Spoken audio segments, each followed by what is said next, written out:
good.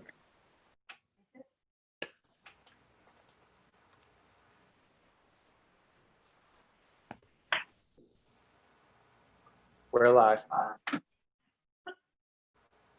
We're live. All right, here we go. Good afternoon, everyone. I would like to call this meeting of the Dartmouth School Committee to order for Monday, July 6th, 2020.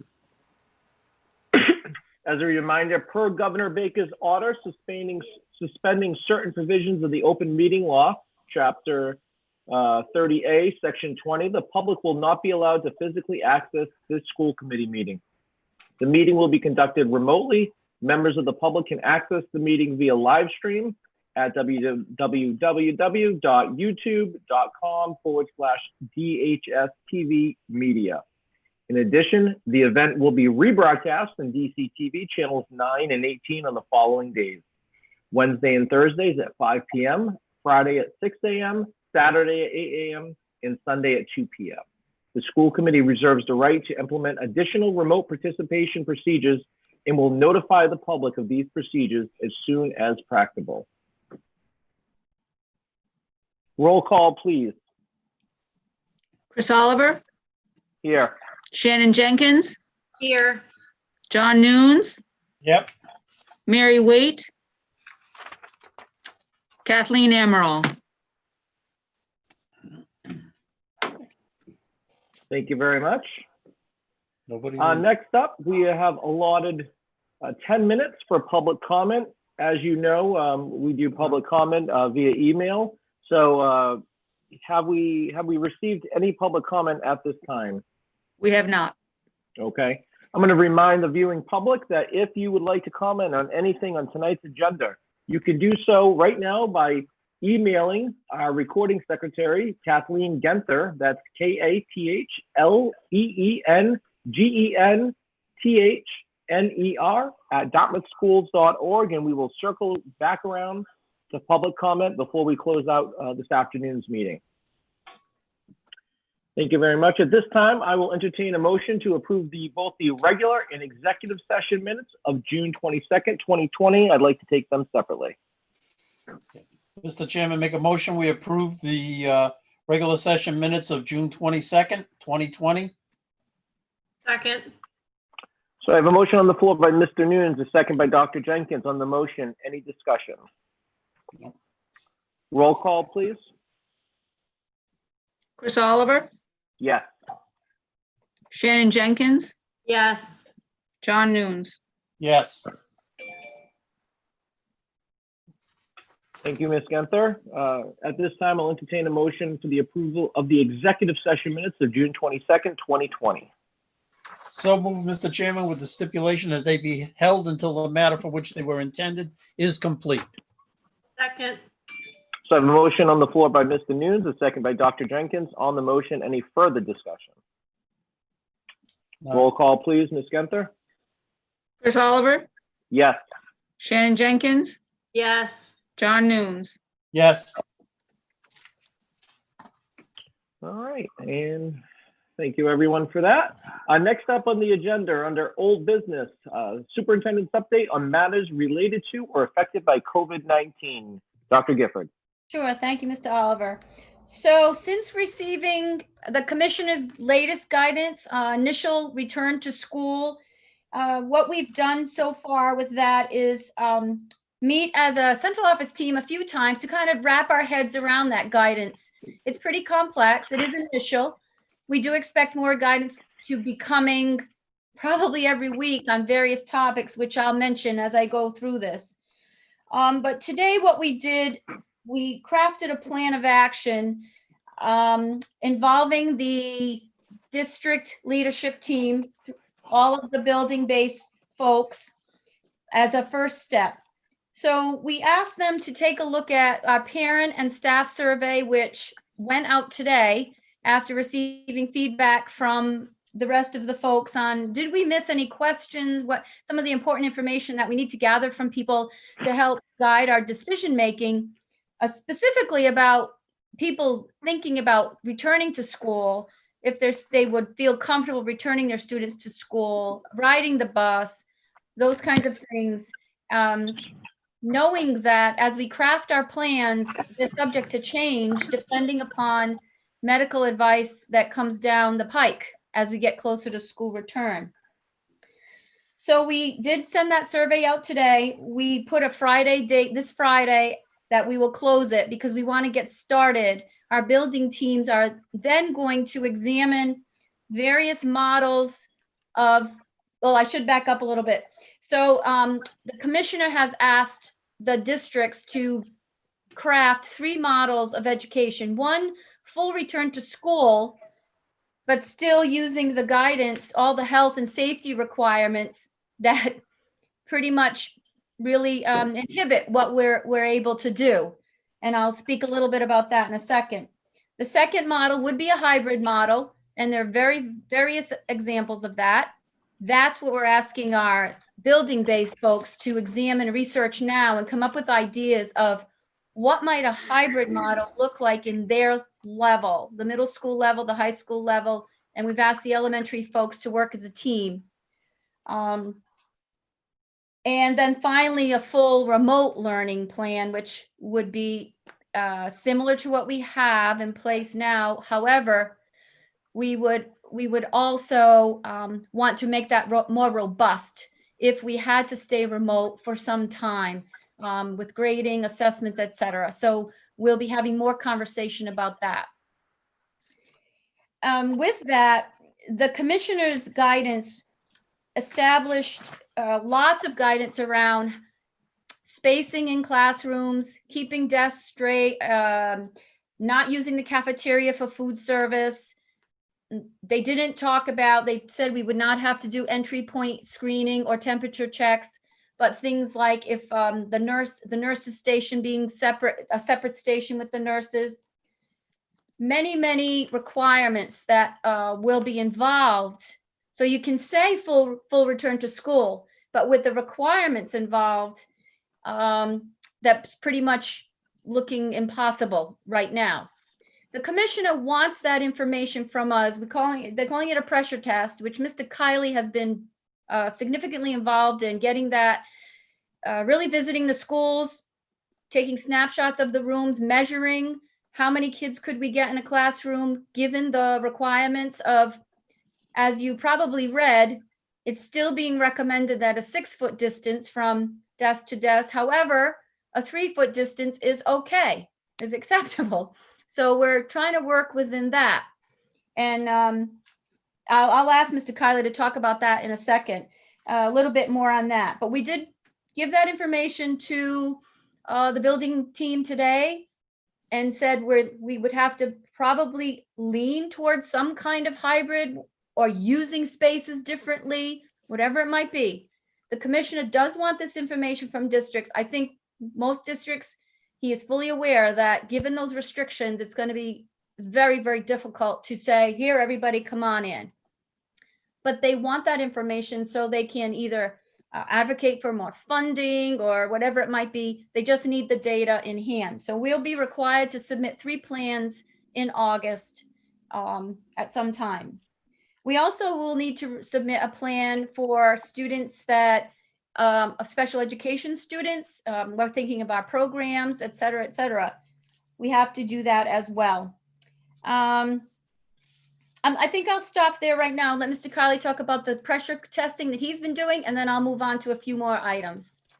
If I could just stop you right there, Yep. Dr. Gifford, for 1 Yep. minute. I just want to, while this is fresh in everyone's mind, does any of my other fellow members have any questions yet as far as what Dr. Gifford has discussed? Mr. Nunes.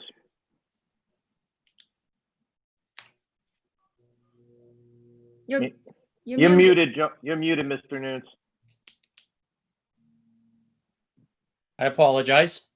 The a quick question that I have is when they're talking 3 foot, 6 foot, are they talking from the end of the desk or like when the chair is pulled into the desk and then going that way? Because, and again, I'm splitting hairs here, but it makes a difference as to possibly quote and unquote getting another row in and that many more students into a classroom. Exactly. Or From is what that I still up in read, the air?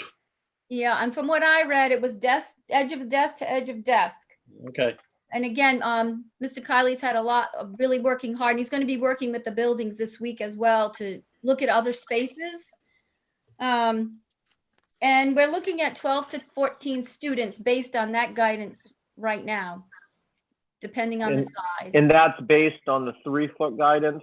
Now, I've got to ask, because I have seen the guidance myself as well. What medical expert has said that 3 feet is now suitable? I understand that I hear we're basing it on presumptions of other countries and how other countries have reopened their educational systems. Right. As well as students are not as susceptible. However, as a parent and as a school community member, I have a duty to protect the students and the staff in the Dartmouth Public Schools. And, you know, until I see something coming from the CDC, I am not comfortable with putting those desks 3 feet apart. Yeah. I'm being honest and upfront. And you know, we had that conversation today, that although DESE can recommend, like you said, based on someone's recommendations, and they do put a lot of resources in that document, which again, we advocate, we encourage folks to read that, which is on our website. But I'm sure a lot of folks are going to be, even our teachers will be questioning that Sure. parameter. So I agree. Dr. Jenkins?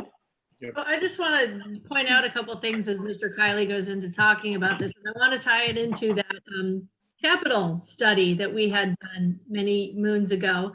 And one of the things that noted was that many, I believe, of our elementary sized classrooms are undersized relative to what's recommended for a standard classroom size now, if I'm remembering correctly. I believe this is particularly true at Cushman, which is the oldest of our schools. But I also think the DeMello and Potter classrooms, some of them are undersized as well. And so we're in some ways behind the 8 balls as compared to some other communities, right? That may have newer buildings that follow these sizes. It's just going to be more difficult for us to get people in there. The other thing that I will say is that I 100% share Mr. Oliver's concerns about the safety of our staff and our students. On the other hand, I don't want us to forget that not having students in school is going to be devastating for so many kids. I think in some ways, the impact of losing, being remote again is much harder to quantify. Like, how does that affect kids? And it's down the road for many kids, right? But I don't want to forget that not being in school has many, many huge costs to children's development, health, safety as well. And that's really super critical too. Yeah. And you know what? Thank you for that, Shannon, Dr. Jenkins.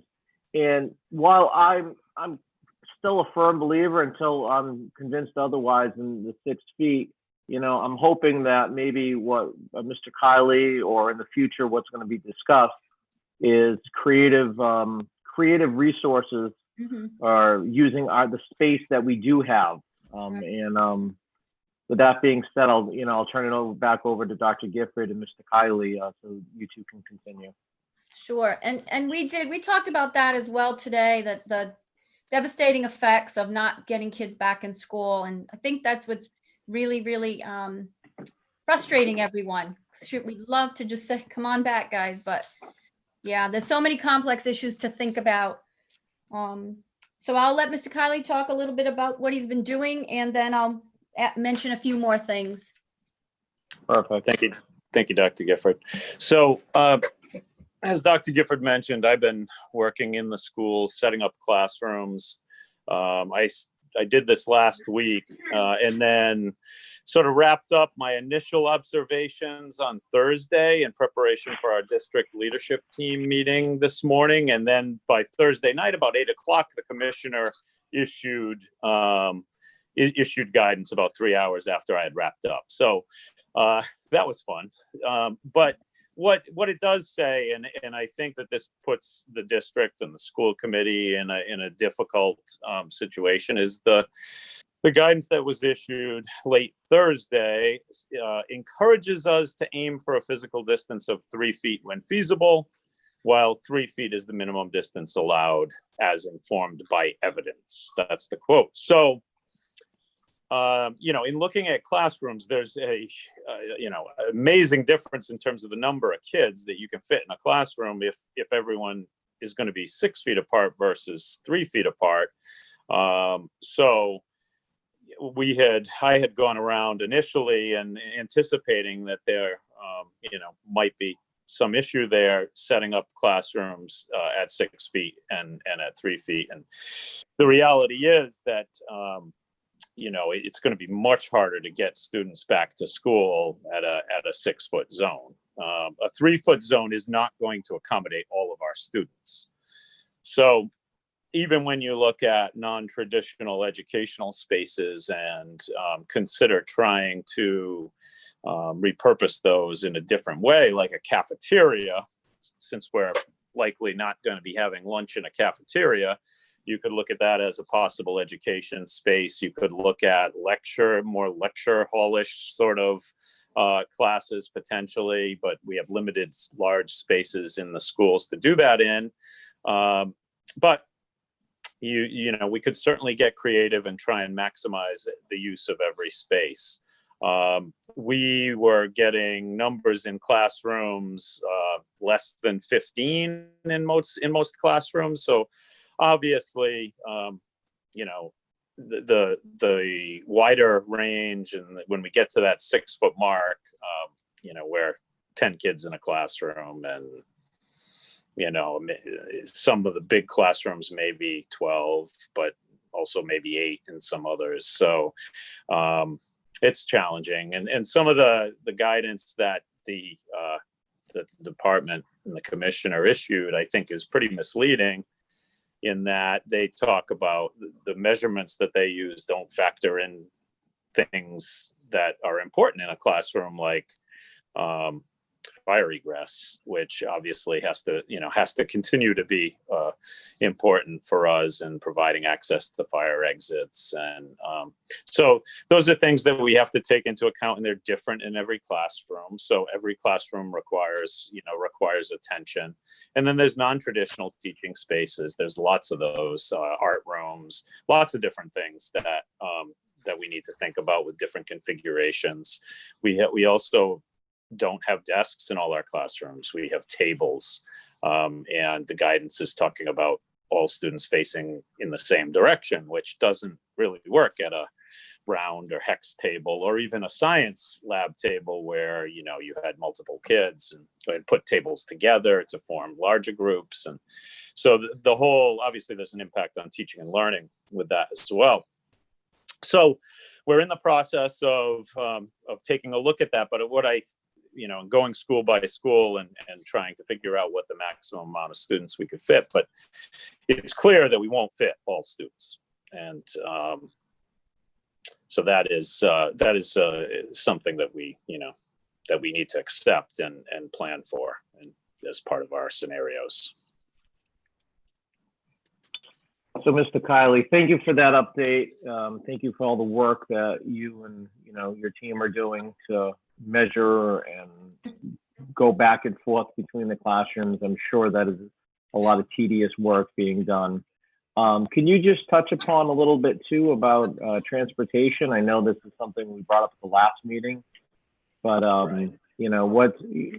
what is the guidance saying about transportation on school buses right now?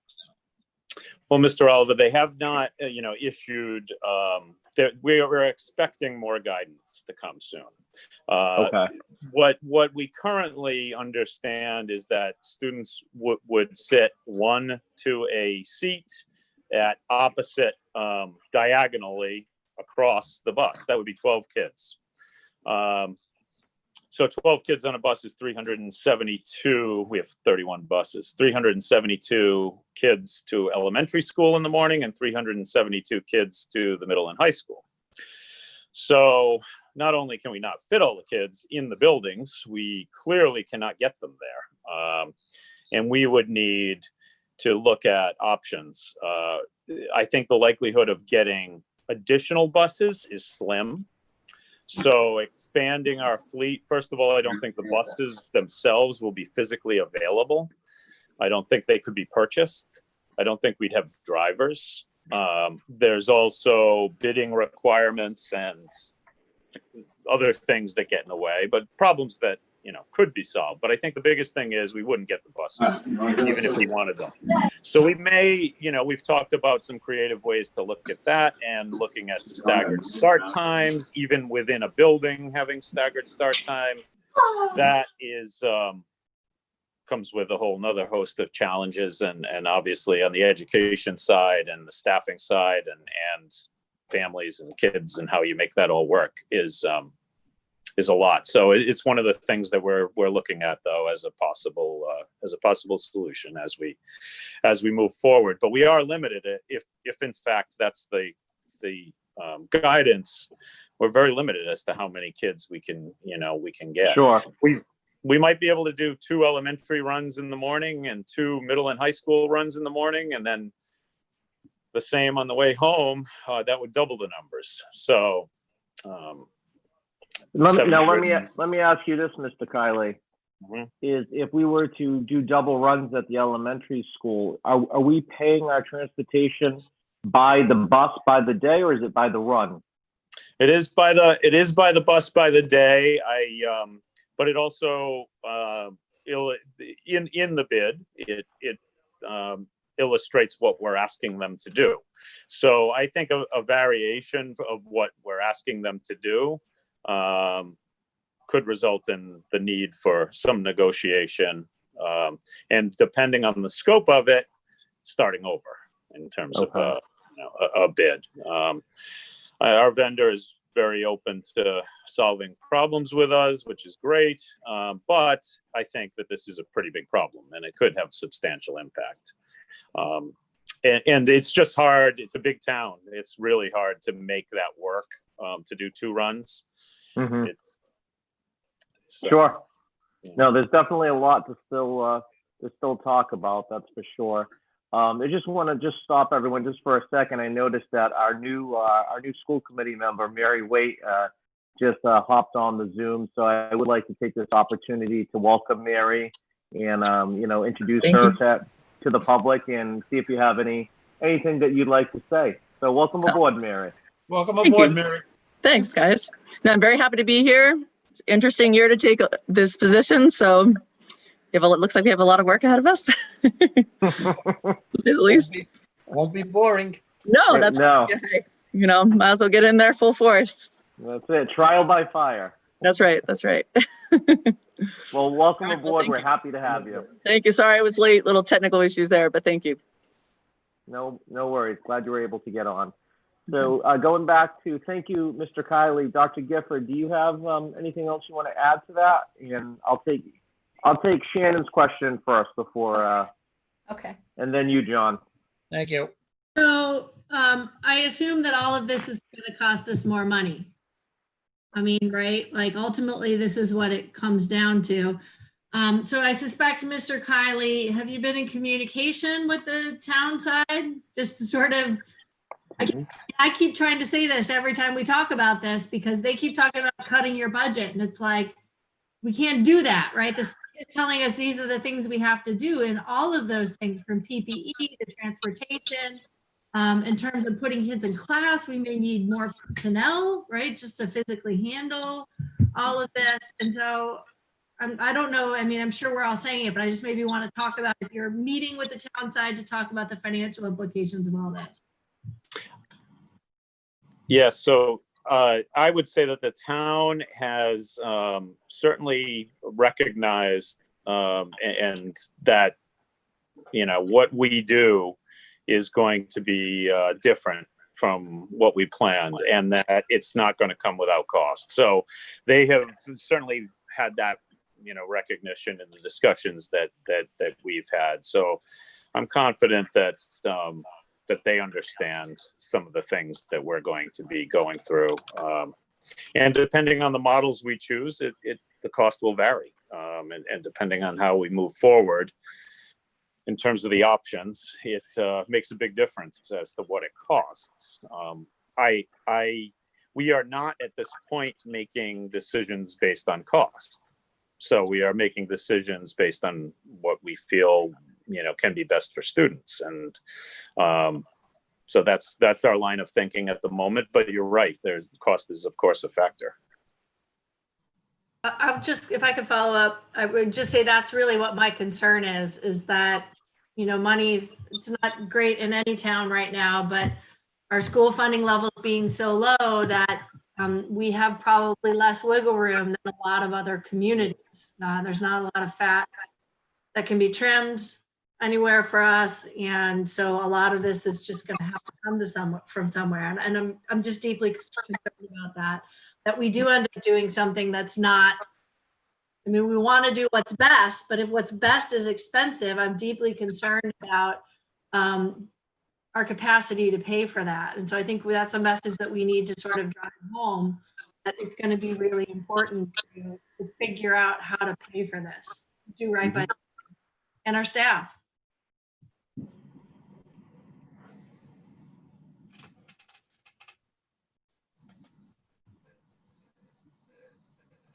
You're muted. Thank you, Dr. Jenkins. Mr. Nunes?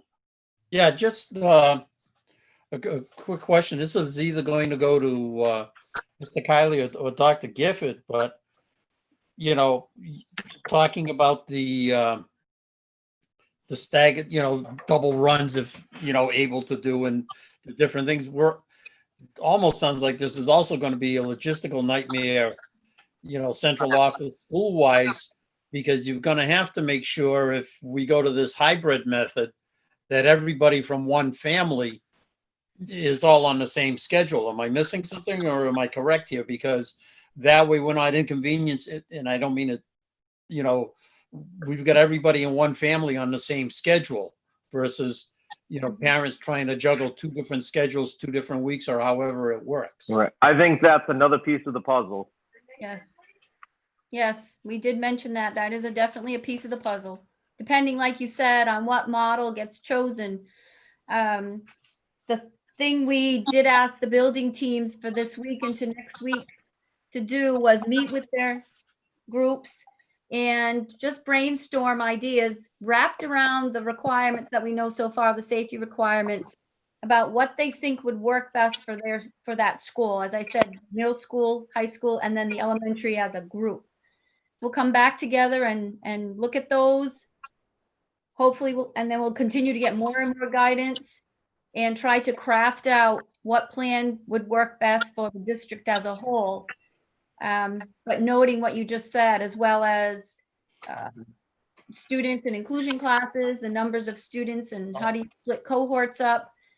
Some of the guidance that's expected to come is, as you just mentioned, about transportation, guidance for our special education programs, also even cleaning or entering the building, which I think we have a decent handle on right now. But part of it, I think, really frustrating as well is all the work we've done over the last few years on project-based learning, students collaborating and work, and it's like we're stepping backwards when you talk about desks in rows and lecture style, but I know it will pass. We'll eventually get back to normal.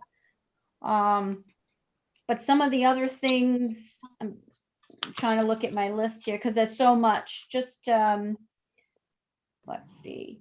Actually, I think what I can do now as well is bring. I asked Andrew Crisafulli to come in because he has a few updates on the athletic program, because we still will be looking as well on extracurricular, including the band and music programs, the athletics. Look at my list here because there's so much. Just let's see.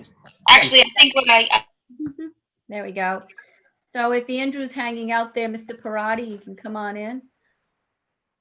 So I guess before Andrew speaks, Dr. Gifford, I guess it's safe to say that as you and your district leadership team are looking at the different scenarios and how this is going to play out, I'm sure that every school, every grade level is a little bit different, from the elementary to the middle school to the high school. as far as, you know, at the elementary level, they stay with one teacher. Right. So I'm curious as to, and we can talk about this later, Right. but I'm just curious as at the high school level, and really at the high school level, when students are constantly changing classrooms, you know, how that'll play. And I'm sure that's just something else to think about. But I'm glad you brought our AD on so we can hear about what is happening this fall, or, you know, what could potentially happen. So I'll turn it over to you, Andrew. Thank you for being here. Thank you for having me. Just make sure I have this volume off. I was watching the meeting in the background. So, all right. So, to answer the $1 million question, I don't have an answer for it at this point. We're going through, from the athletic standpoint, the same as the schools are going through with academics. I've met with our coaching staff for the fall twice already in the last 3 weeks to give updates as I receive them. Where we currently stand. Again, in the perfect case scenario, we begin with our traditional fall start dates, which is the 21st of August for football, which is a Friday, and the 24th is a Monday, would be the rest of the sports. Again, that would be the ideal situation. And again, I think we'd all agree that the ideal situation is probably going to be the most challenging one.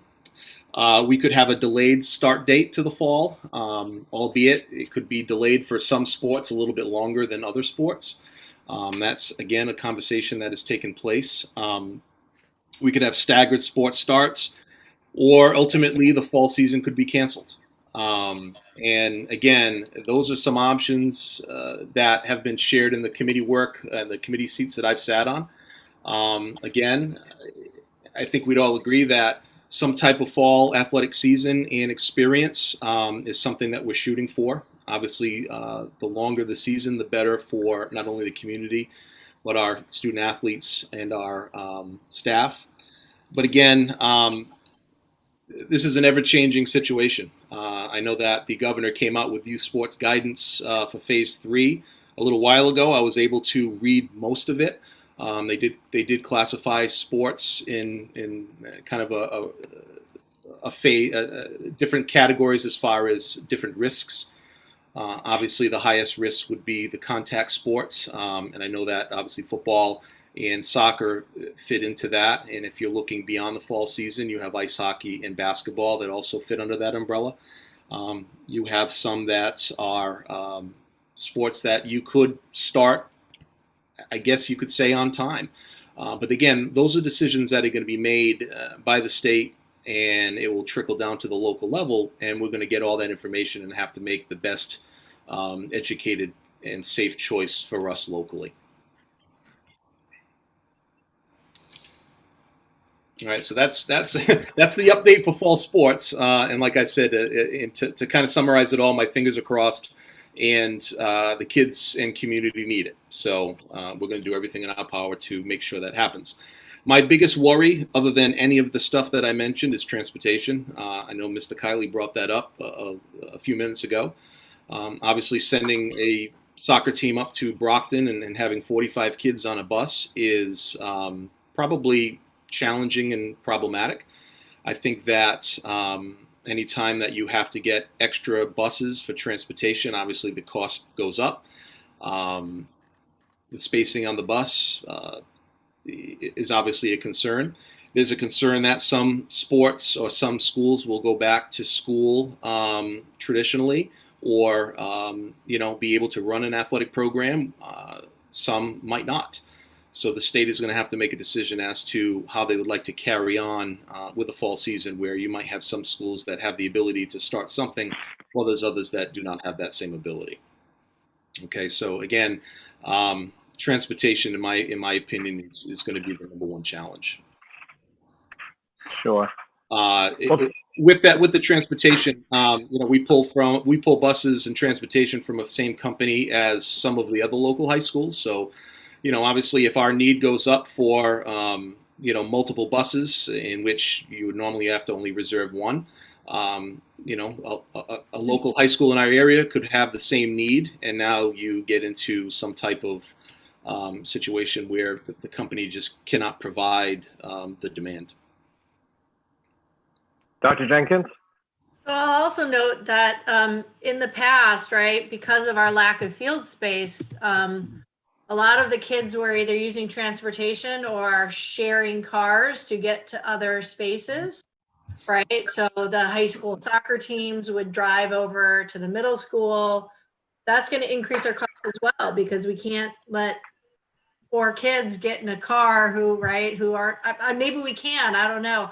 Are we thinking we're going to have to do that for some of the sports that are not typical? Well, I mean, traditionally, the kids, again, when it's off campus, and I'll say off campus meaning off the campus of Dartmouth High School, and a lot of the stuff takes place, a lot of the activity takes place in the middle school, then kids would take busing over after school or provide their own transportation or have a parent drive them.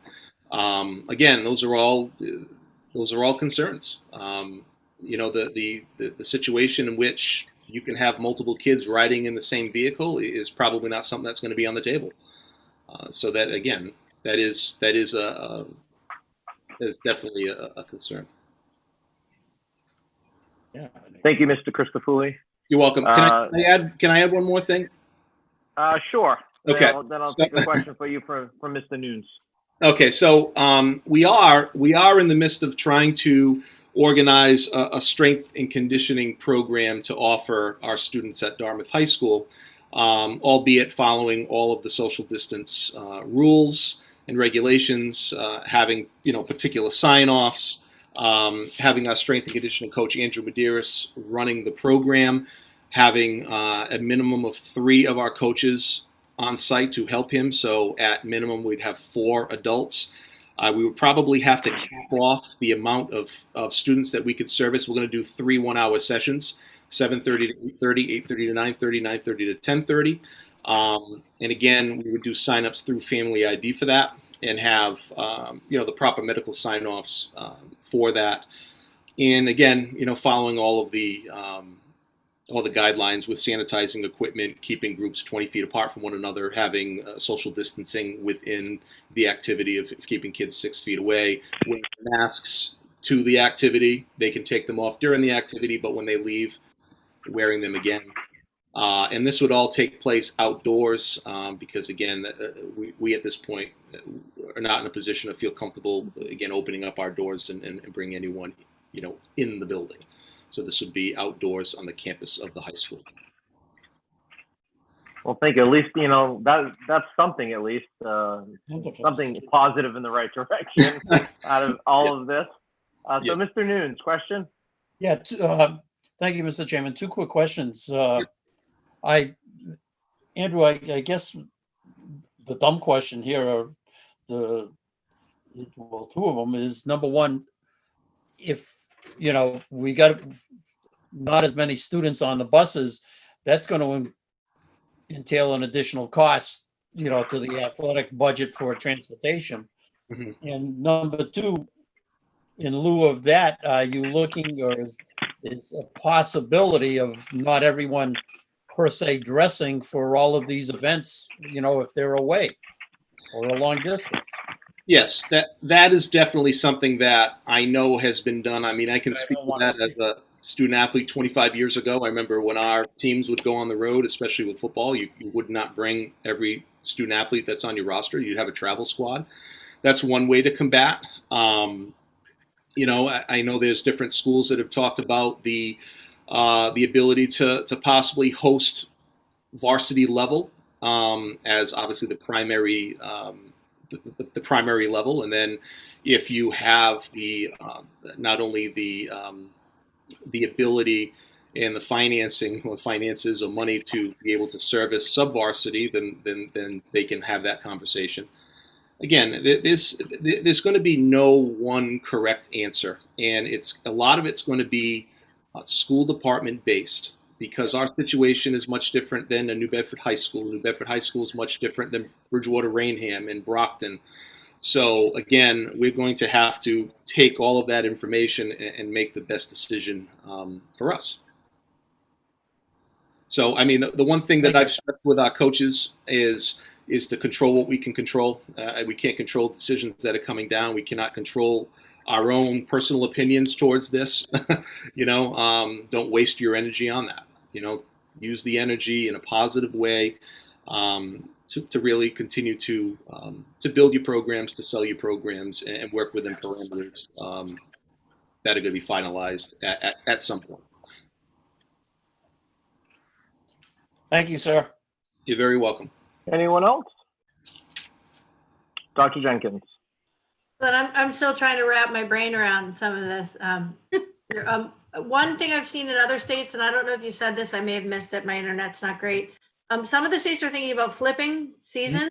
Mhm. Has there been any talk of that in Yeah, Massachusetts? that will not happen in Massachusetts. And the reasoning for that is if you flip we'll use the example you're speaking to. You flip the fall and the spring. You would assume, okay, well, the spring has baseball and it has softball and it has tennis and it has a lot of the sports that would make a lot of these requirements very easy to incorporate.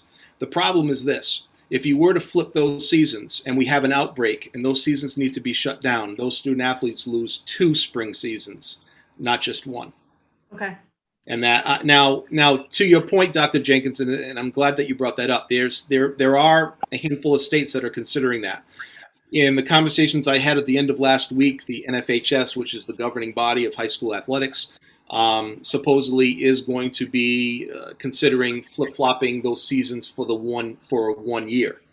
That hasn't been finalized yet, but it's definitely a strong push for that.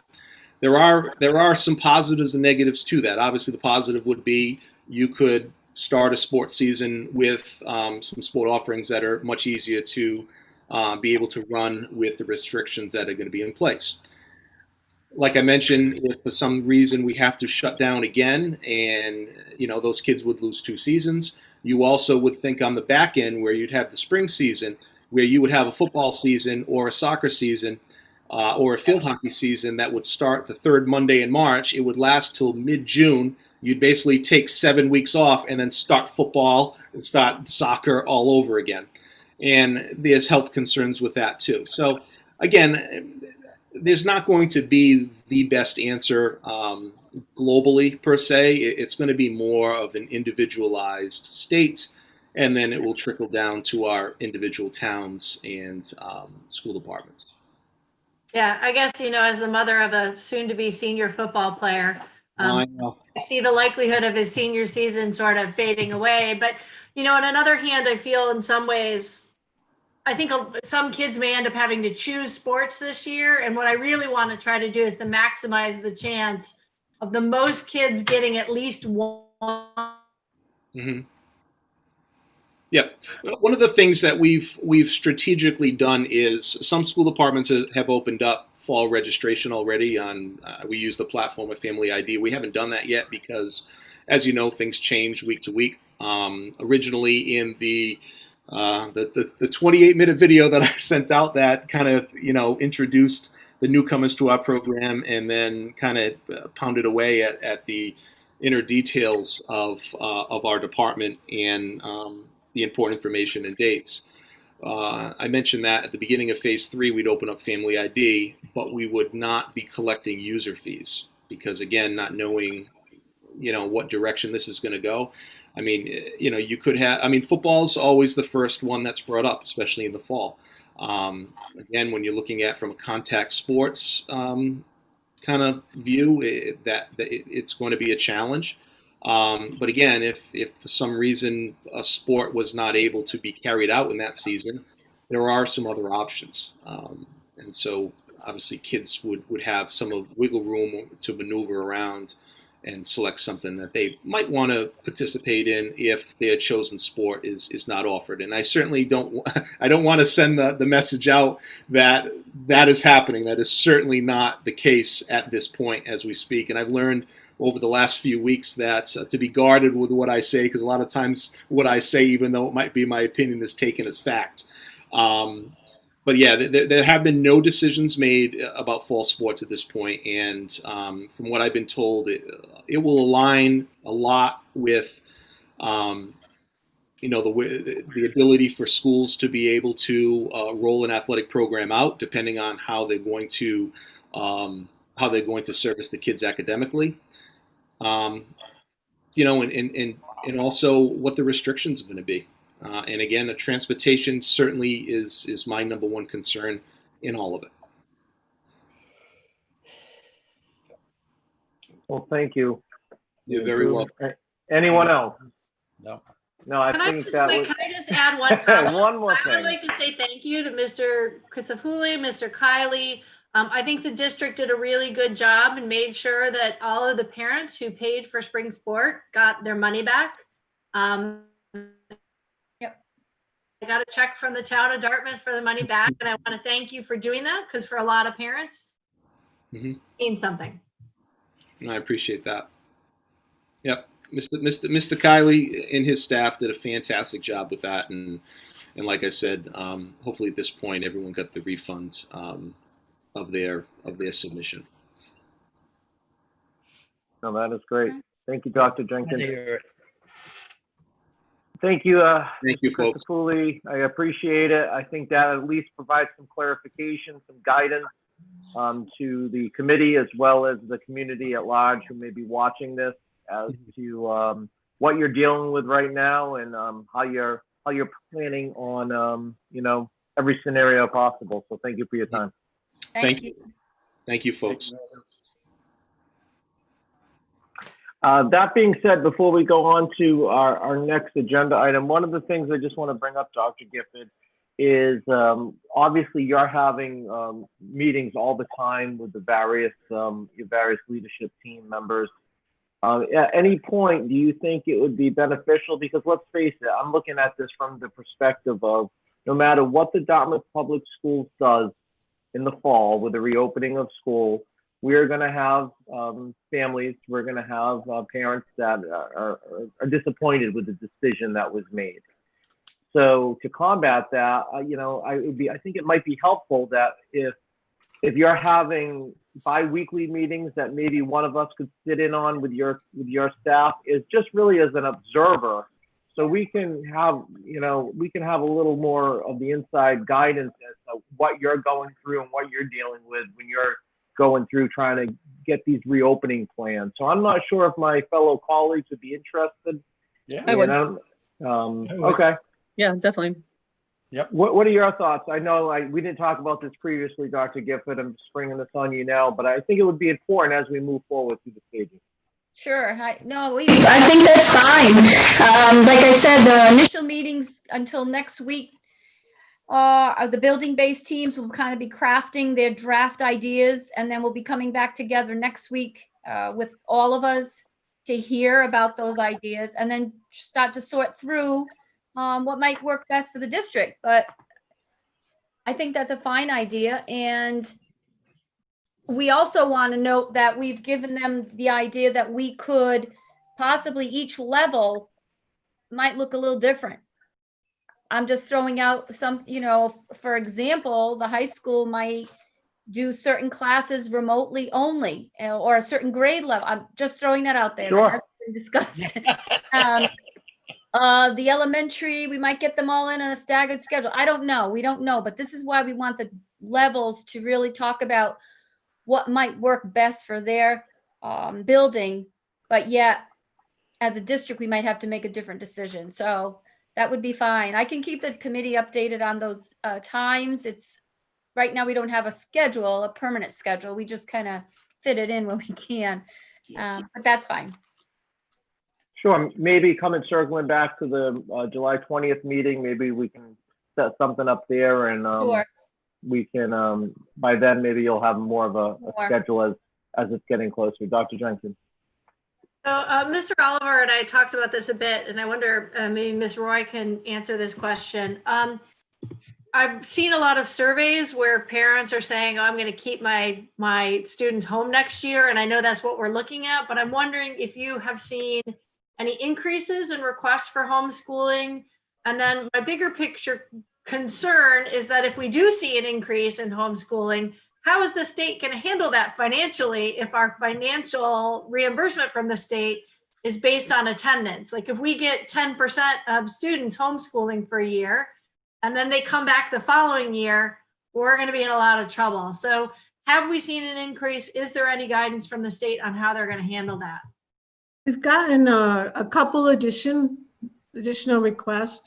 But I've also talked to a few families about waiting for a full remote option, and requesting something of that, in that nature, because it's a big responsibility to take on homeschooling, whereas a full remote option, we have families who are medically compromised and for the adults in the families, and they just don't want to take a chance on sending the kids.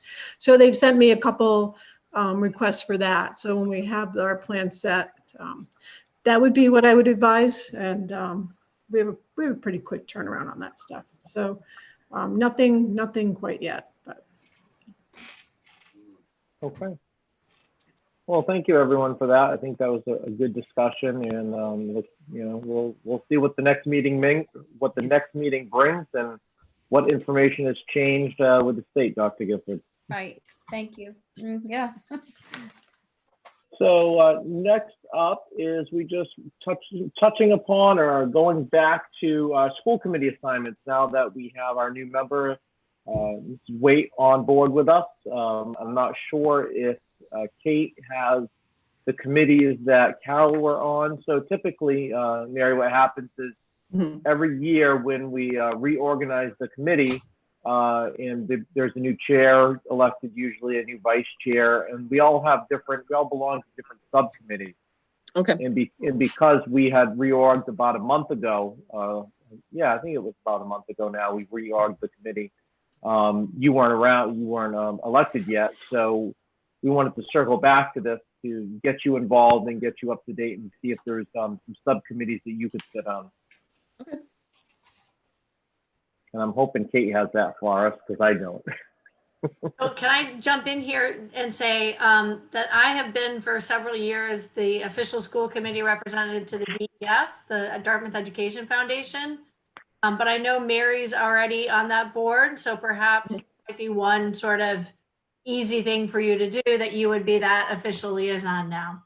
Sure. I know I'll take that. Kate may have the other assignments. Okay. Oh, you're muted, Kate.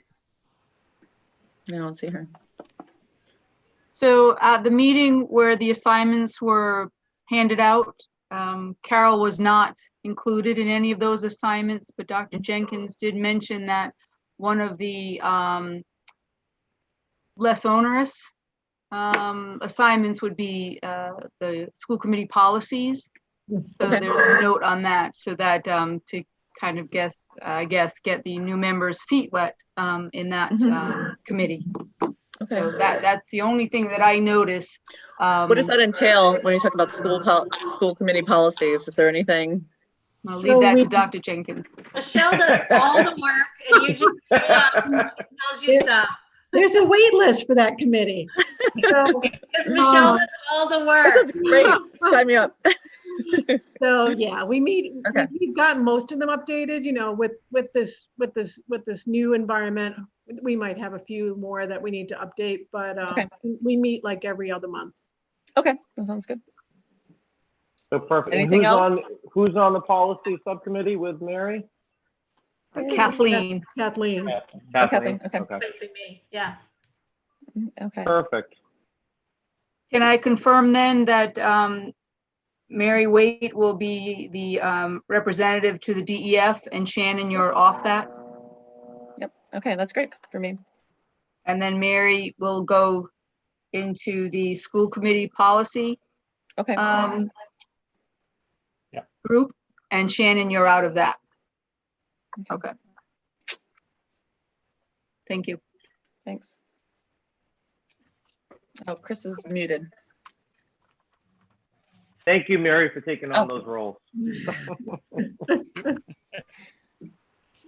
All right, so next up on the agenda, under new business, we have a couple of MASC resolutions to consider. I do know that you're still not able to vote, Mary, is that correct? Right. No, I haven't been sworn in yet, as Lynn had called me last week, so. So we'll talk about them, and then it can be the committee's decision whether or not you want to move forward, if you want to wait till our two members can vote. So the first up is the, let's see, let me open up that tab. COVID-19. Yeah, so why don't we start with resolution COVID-19 state funding. we'll take care of that one. So essentially and these were drafted up through the Mass Association of School Committees, and they were forwarded to all the member districts, and Dartmouth is a MASC member district, in which one of the things that we're talking about right now that the commissioner has brought up, I believe, on a number of occasions, as well as the governor, is there's no set definitive answer as to whether or not local school districts are going to be fully reimbursed for PPE, for expenses related to the COVID-19 pandemic. So what this resolution does is it basically makes us, state this and vote on it, and we'll send this up to our state legislators to say that we would like to see full funding for COVID-19 expenses, not only in the Dartmouth public schools, but across the state of Massachusetts. Am I missing anything, John or Shannon? So what I'll do is I'll read this resolution right now, and we can make a motion, and if there's any discussion, we can take it up at that time. So resolution COVID-19 state funding. Whereas if schools are to reopen this fall in the midst of the COVID-19 pandemic, it is the responsibility of each school district to do so safely and responsibly. And whereas it is the responsibility of the state to ensure that each school district is able to pay for the enormous additional staffing, transportation, and material expenses required to do this. And whereas the state cannot expect mandatory COVID-19 safety guidance to be followed without also ensuring that each school district has the funds required to implement these guidelines. Therefore, let it be resolved that the state must guarantee every school district full reimbursement for whatever COVID-19 expenses are required to follow state mandates. We must ensure a statewide school reopening that is safe, responsible, and equitable. There can be no unfunded mandates for COVID-19. Do I have a motion to approve this resolution? So moved. I'll make that motion. I don't know. I'm losing my internet, so I don't know if John moved it already or not. I'll move it second, whatever needs to be done. My internet's not great today. So I have a motion by Mr. Nunes, a second by Dr. Jenkins. Are we all right voting this through at this point without Mary being a voting member, Mrs. Waite being a voting member? think so. Okay with it, Mr. Chair. I mean, I don't think this one is particularly controversial or, I mean, we need money. We need money. So. Yes, Mr. Nunes. Thank you, Mr. Chair. Yeah, no, I agree. We need the money. My concerns become the fact whether or not, in all seriousness, if the state is going to have a clue as to how much this is going to cost. I know the governor's put money aside, in the budget and some of the, federal funds that are coming through. A quick question, if I could, to Mr. Kiley is, have we applied for any COVID funding? Are we on our own, or is this coming through the town? Are we applying through the town? Yeah, we have both our own and through the town. The money that the governor set aside directly is for towns. And then the Department of Ed has money specifically for schools. So it's a little unclear yet as to how that will be, not so much how it will be allocated, but whether or not Chapter 70 funding may be, this money may be used to sort of offset some decrease in Chapter 70. Hence your proclamation and request that it be fully funded. All that is somewhat unclear at this time, but we will have some funding available to us to purchase items related to COVID. Is that through the CARES Act? Yes. So they're going to take it from one hand to give it to the other hand. There's speculation that may be true. Yeah. Okay. That answered my question. Thank you, Mr. Chairman. So any other questions? We have a motion by Mr. Nunes, the second by Dr. Jenkins. Roll call, please. Chris Oliver, Yes. Shannon Jenkins, Yes. John Nunes, Yes. And Mary's abstained. So it becomes 301. oh, I beg your pardon, Mary, wait, I'm sorry, I didn't think she. I don't think I can vote, can I? No, she'll have to I'm abstain. waiting, yeah, I'm abstaining from, till Lynn gets me in.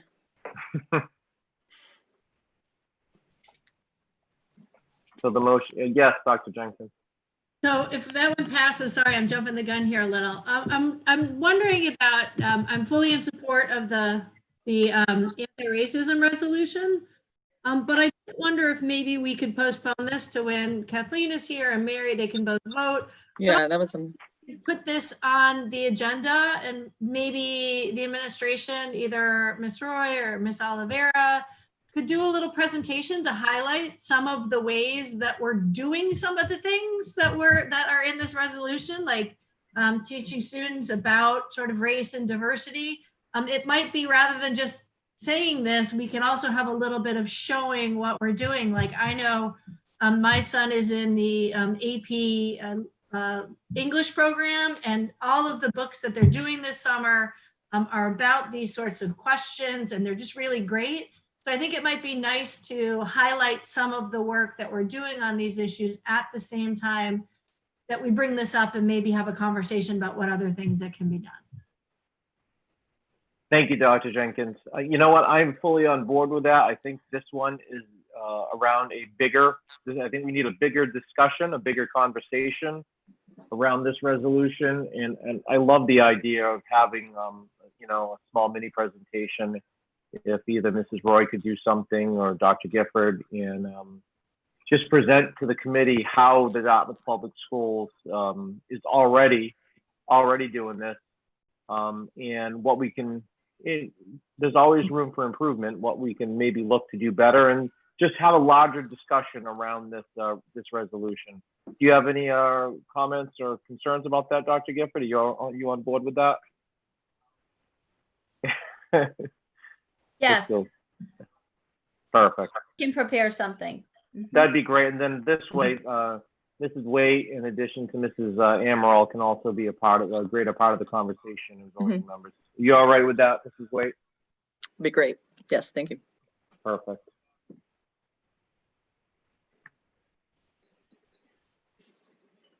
All right, next up is the town charter review appointments.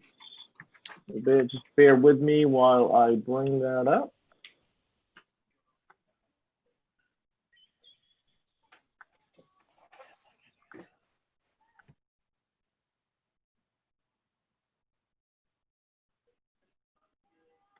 I know I have it here somewhere.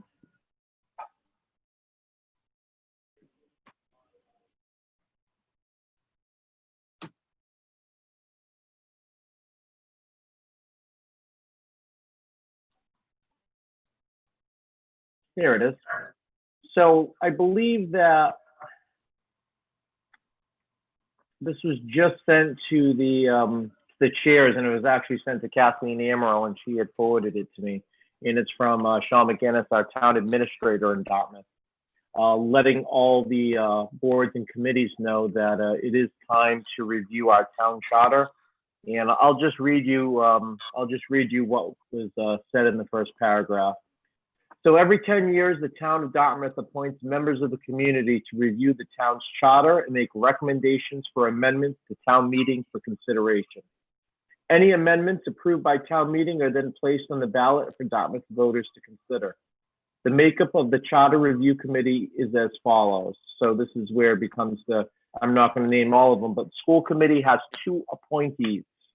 So we are allowed to appoint 2 members of the Dartmouth School Committee to the Town Charter Review Committee. Just a quick note, and I'm sure some of you already know this, but I will make it known, is that as a member of the Board or Committee with Charter Review Committee appointing authority, you are receiving this notification that on June 22nd, 2020, the Select Board voted to solicit letters of interest. The deadline for response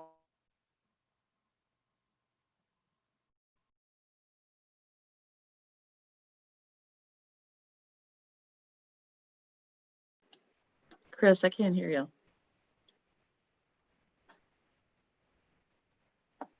After the Springtown meeting 2020 and concluding after presenting to Fall Town meeting in 2021. So just a few points for you folks to be aware of. Chris, we lost you after you went to the select board meeting of June 20th. Mhm. Perfect. So basically, he's just saying that can you hear me now? Mhm. Yeah. That the town meeting process, charter review process, is a lengthy process. It commences after the Springtown meeting in 2020 and concludes after presenting to Fall Town meeting in 2021. So you're looking at a full year of dedication to the town charter review committee. Okay. So does anyone right now know they want to be on the committee? Yeah. Okay. I'll do it. Sure. I wouldn't say I want to, but I'll do it. Thank you, Mary.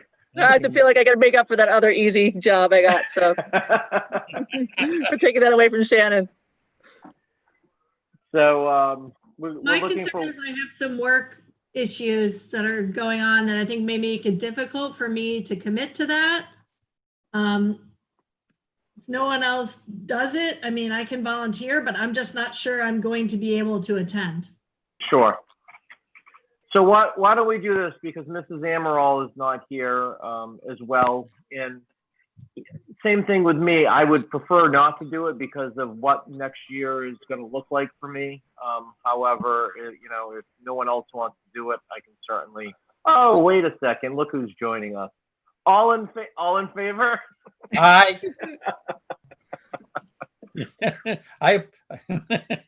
So Kathleen Amaral is the second member of the Charter Review Committee. Is that what I understand? Oh, what did I miss? Although I was watching while I was. So nice to see you, Mrs. Amaral. I apologize.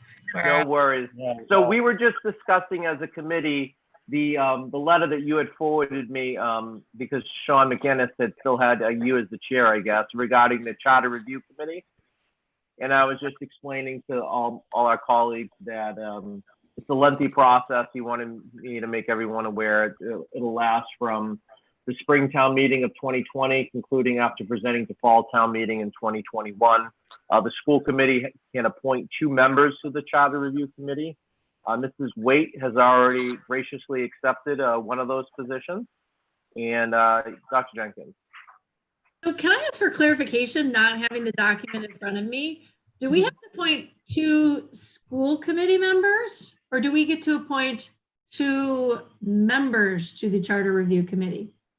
Because You if know it's what? members, we could solicit Oh, yeah.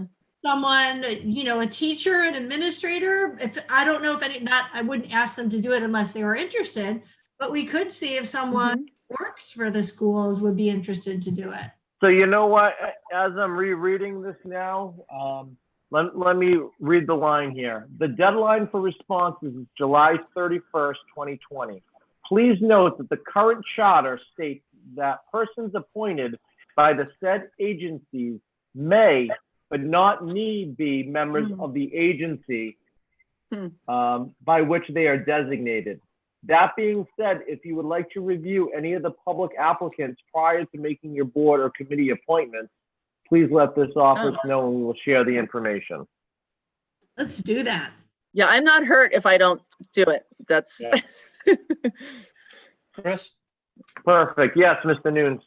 Yeah, I mean, I think that if my memory's any good, the last time around, we had, I think Greg Jones was the school committee rep, and I think Dr. Russell, who was superintendent at the time, sat in on some of those meetings. I think I remember seeing them, again, they were televised on TV, DCTV. So I believe, those were our 2 representatives. So maybe you might know this, Mr. Nunes or Dr. Jenkins. Does the person have to be a resident of the town of Dartmouth, or can they be an employee of the town of Dartmouth? I think everybody that sat in the last time was a resident of the town. I think they need to be. I think A so. resident of the town. Resident of the town. like a taxpayer. Dr. Gifford just went. So did Mrs. Roy.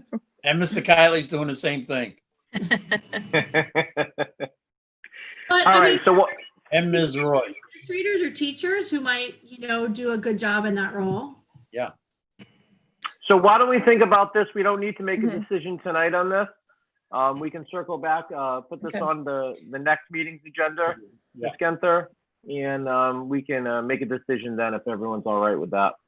And again, I'm happy to be a default person to be whatever is needed. So Thank you, I'm all Mrs. White. you're welcome. Chris? Yes, Mr. Nunes. Yeah, I'm just wondering if you just reply back to Mr. McGinnis to verify whether or not members have to be Dartmouth residents, Sure, I can do that. just to be on the safe side. I will do that. Thank you, Take care of sir. it now. And next up is our superintendent's update, Dr. Gifford. Mute. You're muted, Doc. You're good. I think I'm good now. Only two things. Obviously, as you know, our work is really focused on the COVID and also a little bit of hiring that's going on. Not much at this point. Some shuffling within the buildings, but I just wanted you to know that our ESY program began today, and that will run through July 31st. Students are coming Monday through Thursday, 8:30 to 10:30. And then they can have an hour after that for like an office hour if they need extra help. Everything is being done virtually. We have 64 students attending, receiving math, ELA, and related services. And teachers are doing live lessons. So that's good. That's important. And they're also communicating using Google Classroom with our families. So to see if there's any issues, to keep the kids connected once again and on target. We were able to give out some more Chromebooks to those families that requested them. And teachers also were able to purchase, we had funds to purchase materials for the classes. So that just started today and all went well. And the only other thing I wanted to mention was that at the middle school, Mark Hayes, who is a math teacher at our middle school, was chosen by the team over there as the assistant principal to replace, as you recall, Ms. Deakus replaced Carl, so her position was open. So as I noted to you in a previous email, we were going to move forward with that position. And there has been some shuffling in the middle school of folks because of that. But we welcomed Mark today to our first district leadership team meeting. And we think he said, what have I gotten myself into with all the planning? So that's all, as I said. Everything else is about planning for reopening at this point. Perfect. Thank you, Dr. Gifford. Any questions for Dr. Gifford? I do not have anything other than I just want to continue to thank the administrators. This is a very difficult time, unprecedented, as we all have heard over and over again. There's just so much to think about. There's so much to do. And I'm happy and I'm proud of the team that Dartmouth has assembled, and I'm looking forward to continuing to get through this together as a school committee, as well as a one team, the Dartmouth Public Schools, as we try to come up with what we do and what's best for our students in Dartmouth and the families and the staff in Dartmouth as well. But I know everyone brings their individual opinions that are extremely helpful to the group, and everyone has something to share. And I think between all of us, school committee members and central office team members, district leadership team members, I just like tonight, I appreciate listening to our AD and his thoughts. So no, it's a tough time, and I know, just speaking to the members of the public, that you have our assurance that the Dartmouth School Committee and the Dartmouth Public Schools are going to do the best thing we can to provide your students with the best education in Dartmouth, all while keeping them safe. And I think safety is the number one concern here, and we are aware that we need the best thing is these students in the classrooms, in front of teachers. And if we can get there, wonderful. If not, hopefully we can at least get somewhere, halfway there, 3/4 of the way there. So that's all I have. I'll turn it over to any of my colleagues. Do we have any public comment, Mr. Chairman? Oh, thank you. Ms. Genther? No, we anything do from not. Cool. We I do have- not. I have one quick question, Mr. Chair. Yes, go ahead, the floor is yours. That's okay, thank you. I'm just wondering, Mr. Kiley, I know we signed warrants virtually tonight type of deal. Are you gonna have any more between now and quote unquote next Wednesday, which is the 15th?